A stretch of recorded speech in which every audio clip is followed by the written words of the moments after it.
আসসালামু আলাইকুম রহমতুল্লাহি ওয়া বারাকাতুহু।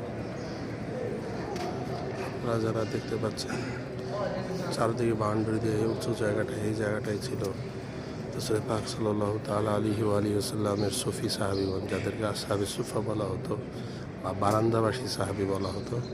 তারা সবসময় এই জায়গায়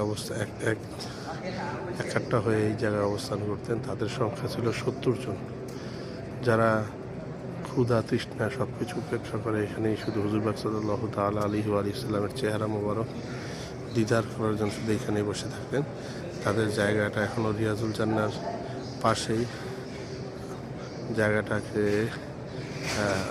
বাউন্ডারি দিয়ে আলাদা করা হয়েছে।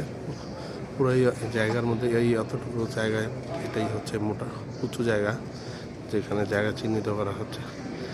তাদেরকে প্রশ্ন করা হলে ক্ষুধার ব্যাপারে বলতো, ইয়া রাসূলুল্লাহ, আপনার চেহারা মোবারক দেখলে আমাদের ক্ষুধা তৃষ্ণা মিটে যায়।